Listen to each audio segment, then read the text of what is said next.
too, so that's freehold. So there must be a couple of little plots like that. Okay. So a new one.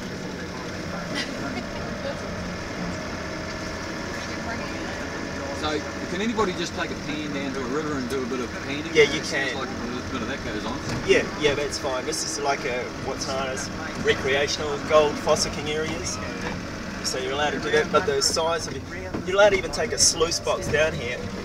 A sluice box is just like a little tray to shovel the dirt into. And but it's got to be a specific size. You can't have like they can't be over a certain size and stuff.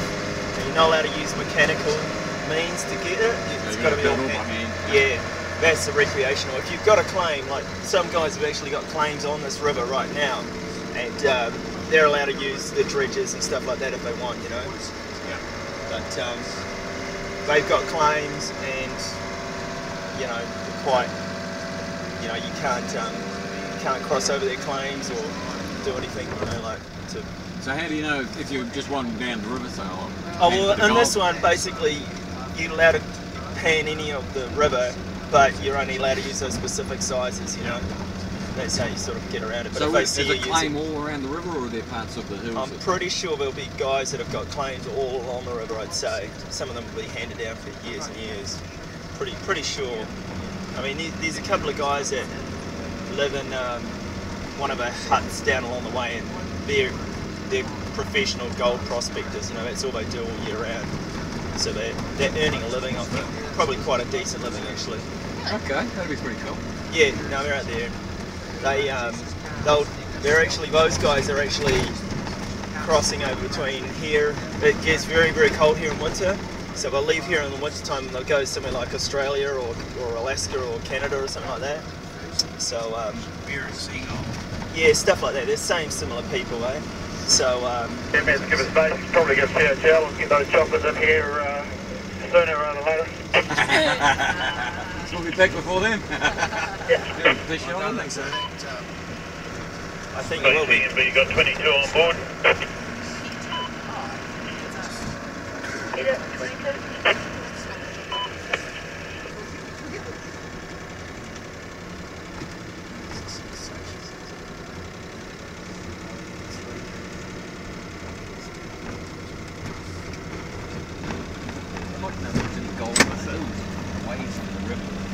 Sorry, Winky, that's DNY left with 19 as well.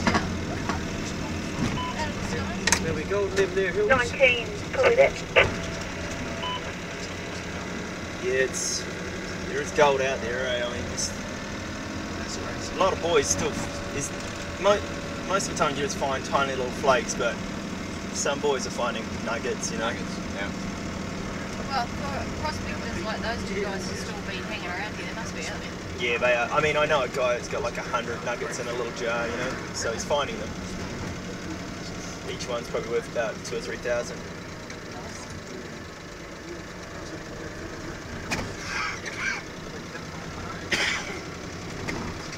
think the secret is the water, because you've got to be able to clean so much material to get a little bit of gold. It's just shifting dirt, just moving dirt is the main thing. It's just shifting dirt. We used to go out quite a bit, gold prospecting, or fossicking, or whatever you call it. And, definitely to get anywhere you had to pretty much dig up a whole river.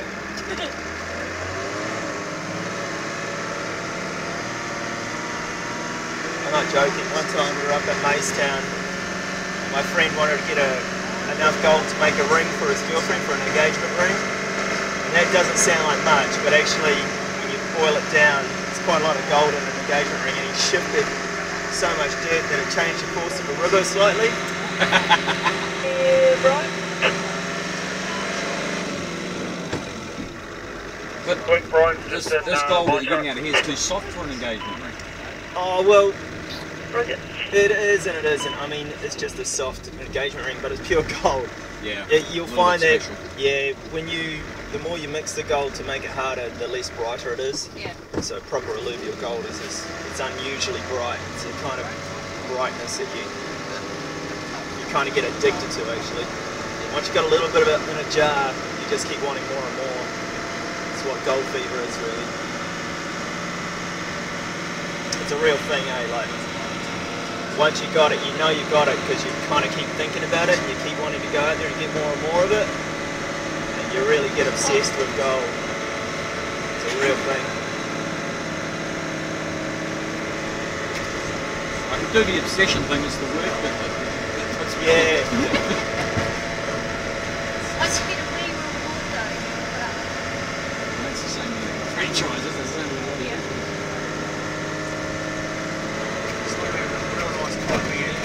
Sorry? It's like having a real nice cold beer. Yes, Oh, not another one, yeah, one's not enough. Yeah, that's it. That whole road was missing last year, and Ben and those boys put it back together again. They had to have the roading engineering guys come in and inspect their work to make sure it was all solid, but pretty much that whole piece, that corner there, just disappeared into the river about 2 years ago or so, 2 seasons back. Just fell away into the river. That's the thing. Ben and those guys pretty much maintain this road so we can still get in and out of here really. The council don't do anything. Which one was Ben? Ben's the main Jimbo driver. That's his operation really. It's his family that have been running it. Winky's his mum. Yeah. And they've been working and living in here for hundreds of years or so, you know.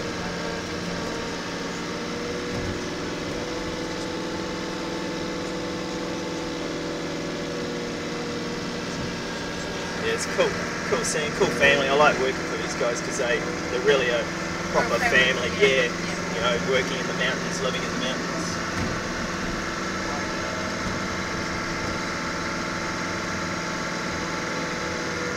Southern boy, eh? Proper. Probably drink smates. Yep. Drive anything, fly anything, do anything, make anything from nothing.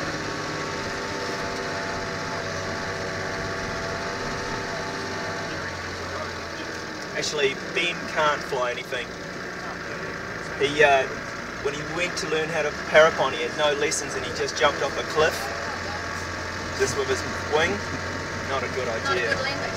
Didn't know how to land, did he? Broke a few things. He broke his back. Oh! Keen boy though, eh? When you jump off a cliff with a parapon, not even know how to use it. Yeah. Gotta learn. It's gonna learn in a hurry. Yeah. Blake, the other boy behind us, he's a mean pilot though. He trains other pilots.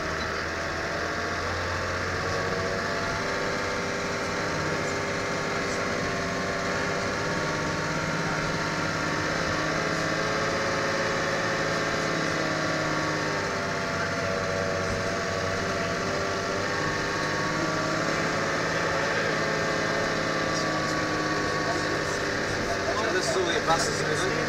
Hey, hey. This is all the buses. Yeah, Skippers King and Jet guys. Yeah, that's right. Yeah. All your business.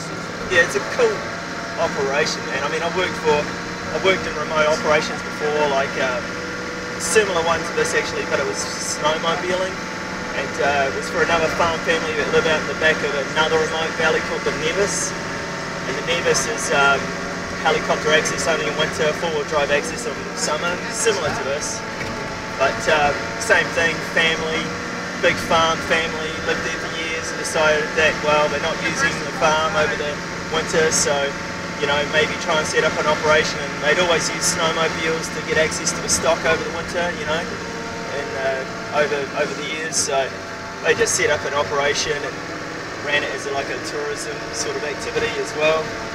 So similar thing to this family.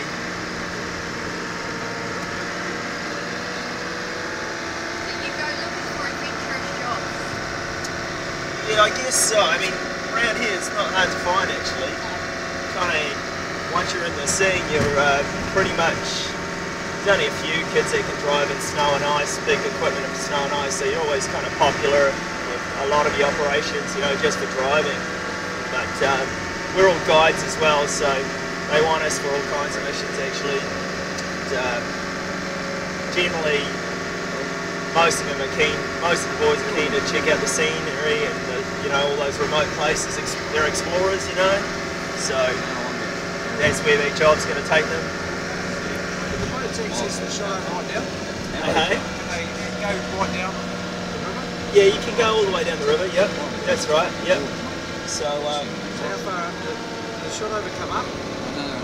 sorry. The shot over the dunes, do they come up? as No, well? they can't. Like each area is locked off. They've all got resource consents for certain sections of the river. Oh yeah. Shot over's got like a narrow section just outside of town. I'll call you when I get back to Auckland. I'll call you back when I get to Auckland. And this is all shot over river, but you've got about four depot companies operating on it. Yeah. This one's the highest one up. This is the furthest, deepest one. Oh yeah, the money. You've got one that accesses the shot over river from the lake, and then you've got the shot over river one, shot over jet themselves, which are right on the bridge there. Yep. And then us up here. And then there's a rafting operation as well. DMY, clear Bells Hill. Let's just keep both those. Boxes instead of just jumping off a bridge with an elastic band tied to you, you know? Yeah, definitely. Not much in the way of history in that, not much in the way of scenery. Just a lot of terror. Yeah, just the adrenaline part, but still get that on this mission, but you get a lot of other stuff as well, which is cool. Yeah. You know, like just the concept that the road was all made by hand, you know?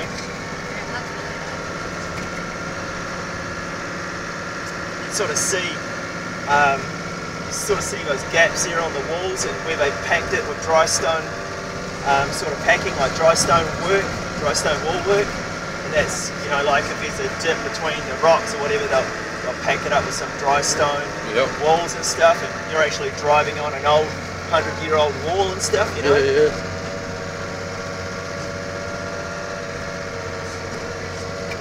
Yeah, it's cool. I get to guide in most of the parks, Mount Cook, Mount Aspiring and Fiordland National Park, but I still love coming in here.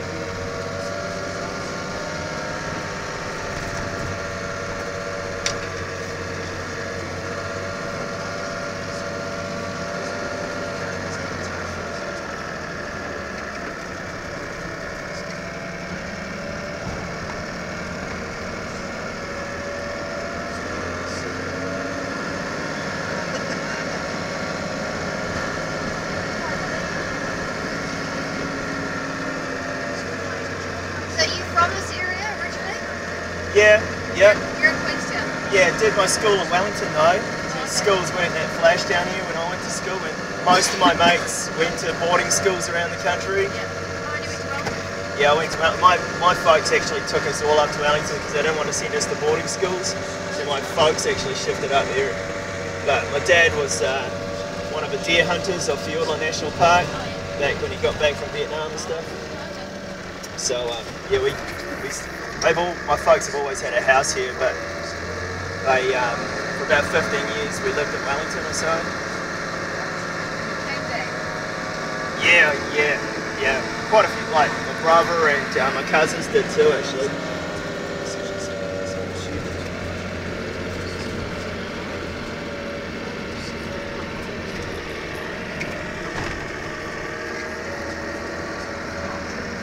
This one, you always want to be a bit careful about this. If someone comes flying around this corner, it's quite tight.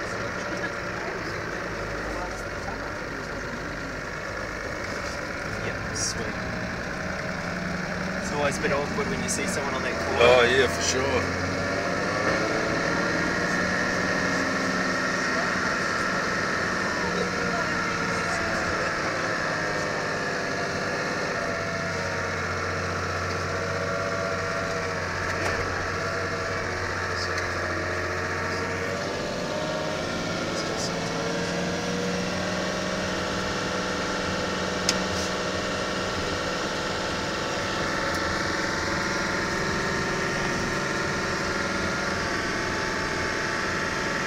Done too, no machines. It's not like they're running massive compressors.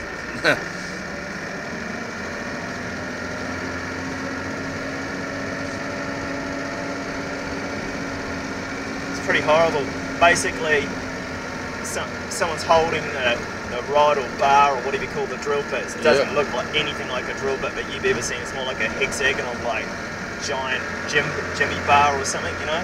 Oh, we saw one in the museum, eh? Oh yeah, that's it. I mean, someone's got to hold that, and another That's dude's right. whacking it with a massive sledgehammer, and you're just slowly twisting it like half a Yeah. twist each way, you know.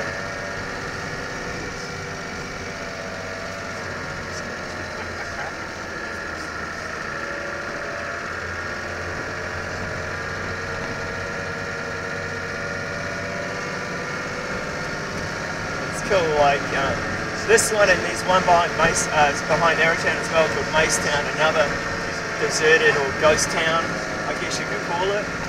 So that was just as, that's got something like 28 river crossings to get to the town. Oh, yeah. Queenstown, yeah. So where's Queenstown then? It's just behind Arrowtown. Similar thing, similar place to this place, you know, like a remote town that when they ran out of gold, pretty much everybody left it as it was, you know? Yeah. So, Queenstown's pretty much a similar place as well to this. It's nice that you still got these areas to go and hang out at.